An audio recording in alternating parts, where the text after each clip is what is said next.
Hello, everybody. Welcome to Full Throttle Business, the show where we interview entrepreneurs and leaders to uncover what it really takes to build a business operating at full throttle. My name's Kelly Pites. I'm the owner of Action Coach Central and Southeast Virginia. Today, I'm here with Lisa Peschel McCann of the PAWSitive House as my guest. If this is your first time on the channel, be sure to like and subscribe to get notifications when we drop new conversations just like this. So welcome, Lisa. I really appreciate you taking some time with us today. Thank you so much. I'm looking forward to talking to you. Hey, please give us a brief interview of your background and tell us a little bit about your business, the PAWSitive House. Oh, I'm an occupational therapist and a newly certified doula. I've been a pediatric therapist for a very long time. So I have seen the need, coming down the pike for moms and infants and birthing practices in the state of Virginia as being, a much greater concern. And so I have shifted my focus sold my last business, and am transitioning into a new business that focuses just on moms, their families, and even their little pups. This one will be a traveling occupational therapy and doula practice. And I'm focusing on the first year of life, prenatal through the first year of life, and servicing families. Oh, goodness. Like the Jane Goodall of a small, young, little growing family.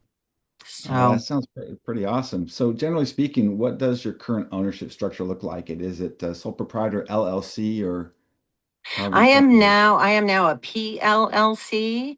I've been an LLC before, and I am now just sole owner. Previously, I've been in a partnership, wonderful Mhm. partnership for 15 years, with Bayside Children's Therapy Network, and that business is still sustaining. It's my dream, just my dream, that I was able to do that, build it, and staff it, and be able to set it up for success. It's a challenging time in our world to service pediatrics families, and that's just going to continue. But I felt really good about being able to get to that point where I met, a bigger practice goal. And now at my age, I'm kind of scaling back into just single ownership, and more of a coaching and traveling, virtual and in person, but very exclusive practice. Yeah. Well, first of all, congratulations for being able to sell your business because that doesn't happen a lot. About 90% of businesses can never sell. So, congratulations on that. It was a big, scary process, Yeah. and owning a business and starting a business and closing a business and then opening another one. I've had a fair amount of experience with that, Yeah. because lives change and Yeah. the world changes. Yeah, so you mentioned PLLC. So for those in the audience that don't know what the P is in the PLLC, can you explain that? What my understanding is, it's all really confusing. Oh my goodness. It's really, a lot of research and learning about opening a corporation. So PLLC means Professional Liability Corporation. I'm protected a little bit more in that realm. If my practice grows from more than just me, into a smaller practice, then it would allow for a little bit of growth for employees. Yeah. And so it was suggested from my lawyer, when I started the new business, that I would move to a PLLC again. Yeah. So we see that in mainly with medical type practices and stuff like that. And some states actually require that for certain types of businesses. So yeah. Mhm. Um, so tell us a little bit about what the role you currently play in your business. I'm just starting up. So I'm really in my first year. My first year, I would have to say the vision of this practice has been for about 5 years. Hmm. It's something that was like another extension of what I wanted to do with my previous practice. But given the state of our world and the risk of business at this point in time, and because I was in a partnership, I needed to meet the needs of all those, stakeholders, and I decided that this is more of a personal. This is a personal risk for me, another professional risk, and the need definitely is there, but the model would be different, and how I would practice would be different as well because of where I am in my professional life, Hmm. and just the world around us. Yeah, so this seems like is really a real passion of yours, that what you're moving into Hmm. in this Yes, next business that you're doing. yes, Um, yeah. I mean, the passion that you have for your business, it has to be huge. It has to yeah. be huge. So where do you, Hmm. I mean, so typically when we start a business, you always want to kind of look and see what it's going to look like at the end, and not a lot of Hmm. business owners do that. Do you have your vision of what you want this to grow Totally. into? Yeah, totally. When I started Bayside Children's Therapy Network, that's my last practice. I think I really developed that practice from the age of 21 to when it opened. Hmm. And with every single job I had, I saw, I learned so much about what worked, what didn't work, and meeting the needs of those that can't access care uh, in in in a playful manner, in a playful, accessible, supported manner, has been a challenge in healthcare my whole life. Hmm. So, crossing those bridges has been really important to me. So, this practice is moving more out into the community again. It Hmm. is where I started, it is where my love was in the beginning. And I'm coming like full circle back to that. Just by nature of being able to commit that at this point in Yeah, time in my life. yeah.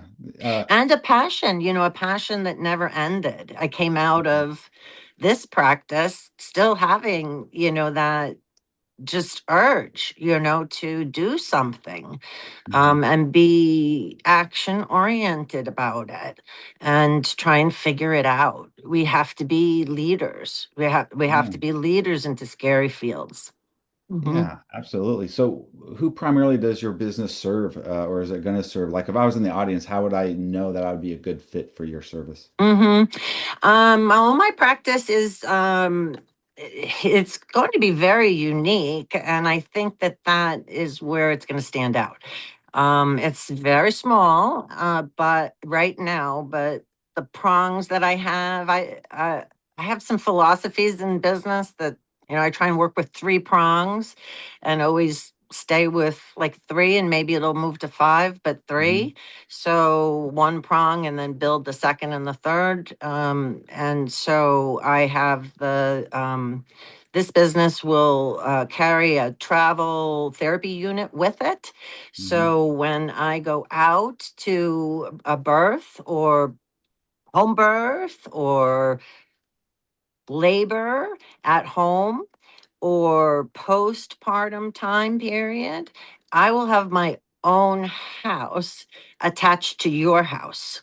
Hmm. And where that house lies will be up to the client, really where the client is. So I have levels of options for mothers, levels of accessibility options, working with me virtually, working with me out in the community, in a community garden or a playground, or even walking your dog with your baby, in anticipation of the birth to come.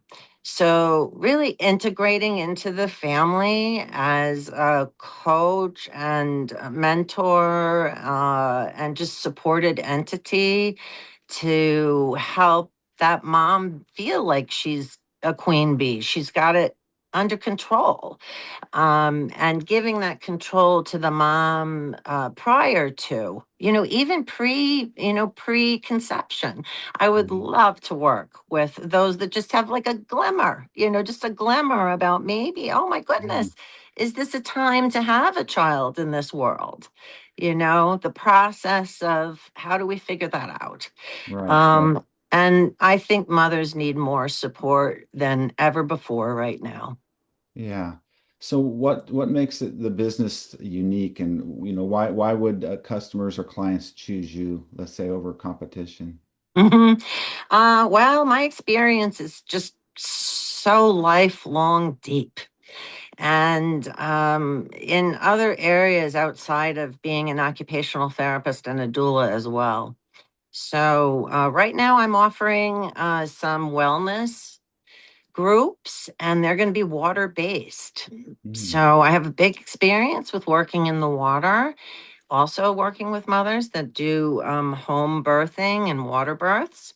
So I'm pitching right now a water wellness group called Agua Mamas. And Agua right. Mamas is something you can do from home as long as you have a hot pool. Hmm. So that's where I'm starting right now over the next 6 months, just so I can gather mothers of any age and any need Hmm. to really hear what their needs are and collect a base of interested referring parties. Yeah, absolutely. That's a great idea, a great concept. So that kind of leads me to marketing, which is something that's vital to every business out there, and it's often hmm an area where business owners struggle. Oh, I Um, struggle myself. I yeah, love it. I actually love marketing a little bit. My daughter has gone into it. I've seen, it can be fun, but it's very time consuming. It's yeah, very expensive. can be very Um, expensive if you do can it be wrong. expensive. Obviously, a good marketing, when marketing is done right, you have an unlimited marketing fund because every dollar you put in, you get more than $1 back. That's the whole point, right? Return on investment. So, how many different marketing strategies do you use with your business? Well, that's been I experience a little bit ageism, at this stage of my practice. So I have had to really combat that. That's why I'm down here now. I'm spending a week here, really focusing. I put myself shut into a little tiny house. I have lists and task lists every day, based on what I want to research. Hmm. I spent a whole day learning about Chat GPT to catch myself up on having to save some time. That's for Yeah. sure. I am, really need to transition out of my old ways and into new ways and accept them and learn how they're going to help me. So that's one. I have been working on my website for a long time, and that is just it's like an obsessive behavior. You can do as much as you want to, Hmm. but it took me about a month, to set up my website, and I did not use Chat GPT. So once I looked at Chat GPT, I said, "Oh my goodness, that probably could have, really cut things down significantly." So, and it wasn't hard, and it was just fear, Yeah. fear and assumptions that kept me away from utilizing that tool. Yeah. So now that I utilize that tool, that was my first goal down here. I learned so much. It was just unbelievable how much I learned and how validating it was, because Mhm. everything I had put into my website was pretty much covered. And Chat GPT was so positive to work with. Mhm. So that's like just I'm not pitching Chat GPT, because I would have to tell you a week ago I was on a totally different page with it. Right. So, like, just being open minded to learning, I have to learn from others and have to reach out. Yeah. Mhm. So, yeah, I mean, AI can help. People talk about AI is going to, it's Gonna going to ruin reduce us. jobs Mhm. risk, but, AI really just really helps you do things faster and better. Mm-hmm. And ChatGPT is one AI tool. There's many others when it comes to video, doing things with videos and stuff too. And Mm-hmm. it's all about how good your prompts are and everything. So it's It I can be love very seeing. daunting. Yeah. So I don't want to get sucked up into anything. Uh-huh. What I've done in the past has worked. And in the past, all I've done is Facebook and a website and word Yeah. of mouth because word of mouth works the best. Yeah. It once you're out in the field. So I also have Instagram now, and I haven't jumped on TikTok. Yeah. Well, So what's great is, what's worked for you in the past will work for you probably again, and then AI will just help you to be able to do it quicker and easier. yeah, For I need instance, that efficiency. yeah, You because know, I I'll take, need it so I can serve the clients. We yeah, don't. absolutely. I'll take Yeah, this, I'll take this video and I'll turn it into a script, upload it to ChatGPT, and it's going to take it and it's going to write the blog for me. It's going mm-hmm, to write all the mm-hmm. social media long forms for the week. It's going to tell me what shorts to make. It's going to do all that stuff for you, and then you just execute. So it's It such a does powerful tool. all that cortical thinking time is really consuming to me because Yeah, I'm a deep thinker. I think, yeah, as far as business, you asked me, oh, how far do you think out? Well, I think out longer than anybody. And I yeah. can tell you that because I've worked with a lot of people and they don't get that I'm like 10 years ahead Hmm. because I project 3 year, 5 year, 10 year. And, Yeah. and try and really bend out those scenarios. Yeah, yeah. Mhm. So you mentioned some of the things you've done in the past with the marketing. What's been your best marketing strategy? What brings you the most business typically? Again, my last practice was very different. So the most business is contracts. Hmm. If you get a good contract, it's running contracts. Okay. So truly, I haven't started into that at this point in time again. I'm still in Yeah. development. I feel like a good business takes a year, a Yeah. year to really get the nuts and bolts all screwed down and your vision and what's going Yeah. to work and your research and you got to research your demographic. I have a long way to go. I'm in development. It's great that you say those things because so many people, when they want to start a business, they have an idea and they just jump right in, and they don't do the learning that you need to do to do it, to get to where you need to go, and they wonder why they struggle and ultimately fail, right? Oh my goodness. No, I think that's why I have been somewhat successful. I mean, I'm just a therapist Hmm. that is not scared and can learn. And if you think that a business is going to be easy, then don't do it Yeah. because your day job turns into lots and lots of research around that and developing a balanced practice and a balanced lifestyle is challenging, particularly if you're a woman. I think you need Mhm. a lot of support and you do take a lot of risk and you have to sacrifice and your whole entire family needs to know that why you're sacrificing and why that intent, really that intent to build a business is to serve. For me, Mhm. it's to serve. So my family, I have 3 children and I've fostered 5. I've been up to 5 before in my family. And so service is what we do. So there's sacrifice in that, and that sacrifice needs to be absorbed by the Mhm. family. You had a successful business before. How do you feel that helps you with this next one? I think because I've been successful before, I have a lot of faith. Hmm. I have to have faith that if the need is there and the population sees the need, that it will grow.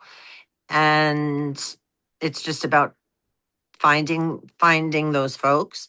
Hmm. And fail there is no failure in business. You're always learning, and Right. not all businesses are successful. So I have what, 3 years? I think 3 years to prove if it's going to be successful. So this one, I'm not pushing as hard. Uh-huh. Um, as I did my last one. My last one, it was like, oh, we have a year in development and then we open up. And Yeah. that's what we really did. And Yeah. then it grew quickly from there. Yeah. But I'm just one person, and I have to accept that I'm just one person, and that I have a lot of experience that is very valuable, and that I'm not going to compromise Yeah. either on giving up too much sacrifice at this stage of my life.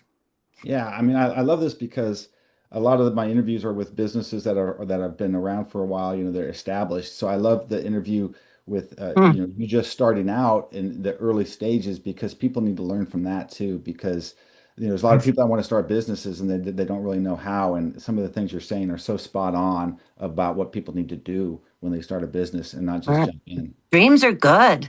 Dreams are great. The dreams are great, but how we get, to that dream is it's certainly a strategic navigation. Yeah, absolutely. Well, Hmm.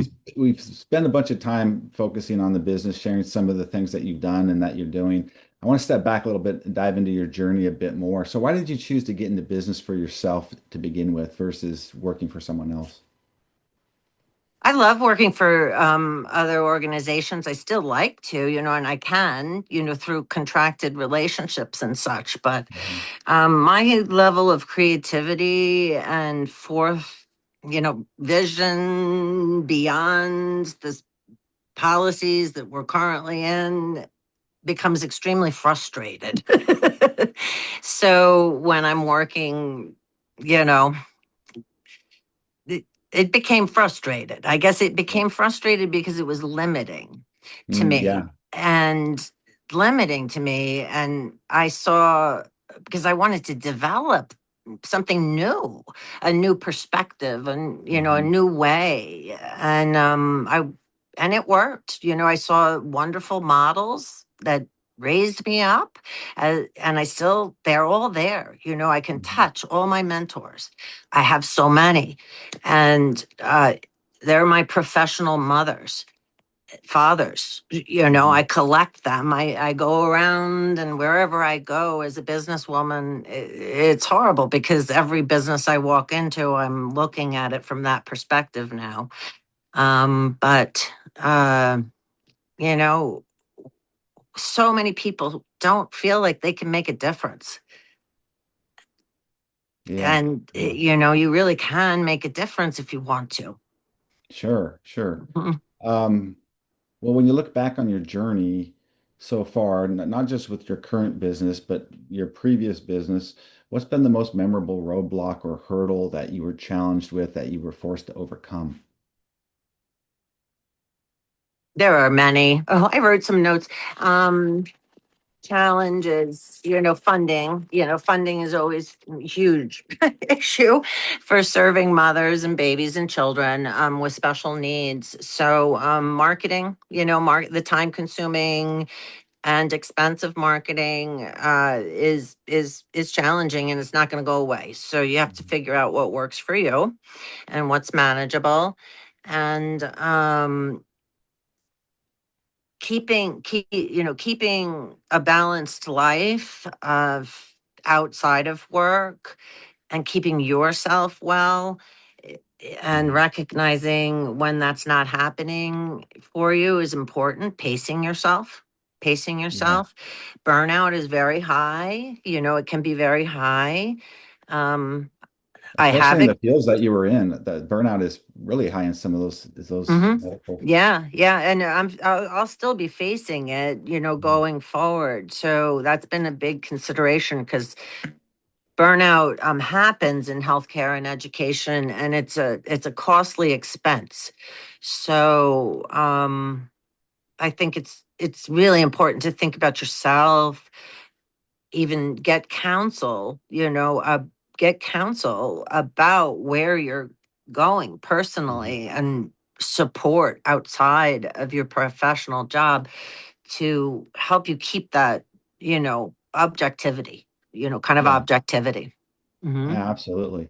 We talk about coaching and of course we're a business coaching firm and we believe that, successful businesses, all businesses need coaching mentors. But there's also the coaches and mentors in other aspects of your life, whether it's health as a personal trainer, you're the mental Hmm. side, having that mental health, that Hmm. there's so many areas in your life where coaching and help, is really important, and not a negative thing Really at all. important. Yeah, Yeah. and in our society right now, I don't feel like it feels so openly available. Yeah. Uh, and it's we can see change around us. So adaptation is so important. And how are we going to get the support that we need, interagency wise? To Mm, know and feel that you're not, when you're in a business. Sometimes you feel really alone, hmm. um, as an owner. You It do, does. for sure. It does separate you from the mainstream, Hmm. and you have to be prepared for that. And I guess now I've been in business for so long in various different ways, states, cultures, demographics, and it's all the same that way. Yeah. Yeah. Hmm. Hmm. Well, let's fast forward a bit and look at what comes next. I mean, where do you see your business in the next 3 to 5 years? Well, I hope I'm out and about, and I hope I've got a lot of bouncing babies happy. And I know that I'm going to be seeing a lot more homeschooled type families that Hmm. are, really honing in, bringing things into their home, and expanding their lives around their homes. So I saw that in my field. Just throughout the pandemic, and then it continues. Hmm. There are a lot of folks that are choosing to not connect with uh, professionals inside a teaching institution, Hmm. or even feeling safe to access their health care. And so a bridge, needs to be built again, where we all feel safe together. Yeah. And so being in a clinical bubble for me just didn't work. After a little Hmm. while, I was like, I'm not getting to really the root of things, and I have to go younger, earlier, you Hmm. know. And Yeah. I'm Yeah. excited. I'm excited because lots of babies are being born, and there are beautiful families that, don't have all of the depth of experience, but they have the light that we need Hmm. to follow. Sure. Mhm. So, what's been your approach to goal setting? I mean, how many goals do you set at a time? How do you document them? What's the time frame? I set 5 goals every day. And then I just go from there. And I have like monthly project Hmm. visions. And I have so many things, I have my irons in the fire. So I just schedule Hmm. myself on my calendar. I am a super, super, super. Being a therapist teaches you that. Yeah. We actually document way too much. So we've been trained to be like these Yeah, documentation absolutely. monsters.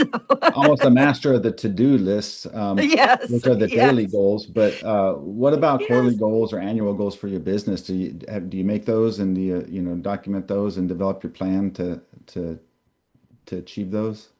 Hmm. Yeah. Um, Yeah, it's all based in research. To me, it's all based in research. Mhm. So 5 key points that I'm going to research that week. Just start on it. Mhm. Those 5 key points.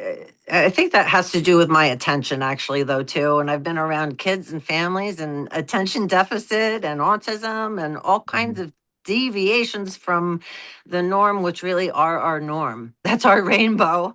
But I've been around it a long time. So you don't have to work with five bullet list right there every day. But I find that works for me because I like Mhm. variability in my day.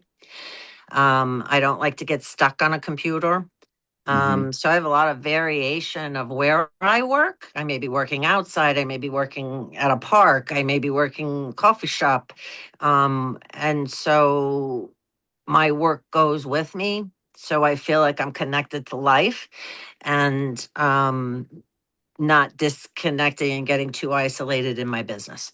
Yeah, that's a great point because you mentioned earlier, as a business owner, you can feel so alone sometimes. So making it a point to change that environment around you to spice it up a little bit. So that's good. So Hmm. we've covered a lot of ground in our conversation. I really appreciate it. So as we begin to wrap up, I have a few rapid fire questions, just kind of quick top of the head answers for each, okay? Uh-oh. All right, first question. What's the key to success for you? Passion for what you do. So if there's one piece of advice for other business owners or somebody wanting to start a business, what would it be? Oh, I put together a little bit of a thing. Um, I said going into business, you're going to have a mountain of passion, an iceberg of preparation, and a tree of decisions. And nourish your seeds because they grow into trees. Hmm. So last question of the day. What is most inspiring to you these days? My kids, my kids. Lisa, that wraps up the interview. Nice job. Hmm. Thanks so much for taking time with us today. My first interview. Well, if you're a business owner who wants to grow your company, increase profit, and get your time back, visit the link in the description to schedule a strategy session with me. And